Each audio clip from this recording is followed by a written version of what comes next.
السلام علیکم ورحمۃ اللہ وبرکاتہ۔ آج کا عنوان ہے صحابہ کا حضور اقدس صلی اللہ علیہ وسلم سے محبت۔ ہمارے رسول صلی اللہ علیہ وسلم لوگوں کے پاس ربانی مشن لے کر آئے، اور وہ مشن توحید کا تھا، اور دنیا نے آپ کا خیر مقدم کیا، جبکہ ظاہری اعتبار سے نہ آپ کو خزانہ اور جائیداد اور پراپرٹیز اور سرداری اور بادشاہت دی گئی، باوجود اس کے صحابہ بڑی بڑی مشقتوں کو اٹھایا اور اللہ کے نبی صلی اللہ علیہ وسلم کی طرف لپکے دوڑے، اور اللہ کے نبی کی سادہ زندگی تھی، لیکن اس کے باوجود اللہ کے نبی صلی اللہ علیہ وسلم سے شدید محبت تھی۔ آپ کے ہاتھ پر بیعت فرمایا۔ ایسے عالم میں اللہ کے نبی صلی اللہ علیہ وسلم کے قریب ہوئے محبت کی کہ اچک لیے جانے کا صحابہ کو بڑا خطرہ چاروں طرف سے موجود تھا۔ اللہ کے نبی صلی اللہ علیہ وسلم سے محبت میں کمی نہیں کی، جبکہ صحابہ کا وادی ابی طالب میں محاصرہ کیا گیا، رزق کو بند کر دیا گیا، صحابہ کے خلاف شعر و شاعری ہوئی، رشتہ داروں نے صحابہ سے جنگ کی، شدید اذیتیں صحابہ کو پہنچائی گئیں،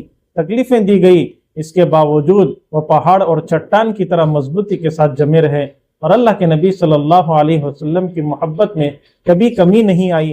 جبکہ صحابہ کو پتھروں پر لٹایا گیا، بعض کو تو محبوس کر دیا گیا، اور بہت سے صحابہ کے ساتھ ظلم و بربریت اور طرح طرح کی تعذیب اور ٹارچر کی شکلیں اور مختلف طریقوں کو اپنایا گیا۔ صحابہ آپ صلی اللہ علیہ وسلم سے بے انتہا محبت کی، جبکہ صحابہ کو گھروں سے نکالا گیا، مال چھین لیا گیا، گھر والوں سے دور کر دیا گیا، اور جن گلیوں میں انہوں نے بچپن کو گزارا تھا ان گلیوں سے ان کو دور کر دیا گیا، جس بچپن میں وہ کھیلا کرتے تھے اس بچپن کی زندگی کو چھین لیا گیا۔ ایسی آزمائشوں سے گزرنا پڑا کہ دل دہل گئے، کلیجے منہ کو آنے لگے، وہ جانب مقتل اور میدان جنگ اس شان سے گئے وہ عید اور خوشیاں منا رہے ہوں، کیونکہ انہوں نے حضور اقدس صلی اللہ علیہ وسلم سے شدید محبت کی تھی۔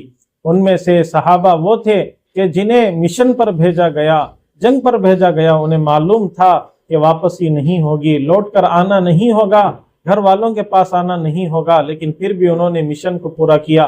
ایسی مہم پر بھیجا گیا جہاں یقین تھا کہ موت ان کا انتظار کر رہی ہے، لیکن وہ اپنی جان کو اپنی ہتھیلی پر رکھ کر چلے گئے، کیونکہ نبی کی محبت کا تقاضا یہی تھا۔ قرآن نے فرمایا رضی اللہ عنہم ورضوا عنہ، اللہ بھی ان سے راضی، وہ بھی اللہ سے راضی۔ لیکن ایک سوال یہ ہے کہ انہوں نے ان سارے شدائد اور مشقتوں اور مجاہدوں کو بھول کر آپ کی دعوت کو مانا، کیوں مانا؟ آپ کے طریقوں کو کیوں اپنایا؟ کیسے اپنایا؟ آپ سے محبت کیوں کرنے لگ گئے؟ صرف اس وجہ سے کہ اللہ کے نبی صلی اللہ علیہ وسلم خیر کا سبق پڑھائے، اللہ کے نبی نیکی اور حق پرستی کا درس دیا، اور بلند اہداف اور نیک امور کی طرف ان کو بلایا اور گامزن کیا، شفقت سے ان کے دلوں کے پیاس کو بجھایا، اپنی پیاری گفتگو سے ان کے سینے ٹھنڈے کر دیے، اپنا پیغام حق انہیں گھول کر پلا دیا گیا، ان کے دلوں میں اللہ تعالیٰ کی رضا کو انڈھیل دیا گیا۔ اس لیے دعوت کے راستے کی تمام تکلیفوں کو صحابہ نے بھلا دیا، اور اللہ کے نبی صلی اللہ علیہ وسلم سے ٹوٹ کر محبت کرنے لگے۔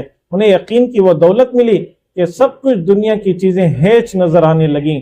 آپ صلی اللہ علیہ وسلم نے ان کے ضمیر کو روشن کر دیا، ان کے دلوں کو منور سے منور کر دیا، ان کے کھندوں سے جاہلیت کا بوجھ اتار دیا، ان کے گردنوں کو شرک کی غلامی سے بالکل پورے طور پر آزاد کر دیا، سینوں میں عداوت اور بغض اور دشمنی اور حسد اور جلن کی آگ کو اللہ کے نبی نے بجھا دیا، جذبات کو پاکیزگی اور احساس میں یقین کی کیفیت کو اجاگر کر دیا۔ ان کے دل سرشار ہو گئے، آپ صلی اللہ علیہ وسلم کے ساتھ وہ زندگی کی حقیقی لذت سے ہمکنار ہو گئے۔ آپ کی اطاعت میں انہیں نجات مل گئی، کامیابی نظر آنے لگی، حضور کی پیروی نے انہیں غنی کر دیا۔ آپ صلی اللہ علیہ وسلم کے دربار میں وہ سکون و اطمینان کی دولت سے سرفراز ہو گئے۔ پھر اللہ تعالیٰ نے ان کو کامیابی کا، رشد و ہدایت کا پیغام اور سرٹیفکیٹ دے دیا۔ اللہ کے نبی تمام عالم کے لیے رحمت بنا کر بھیجے گئے۔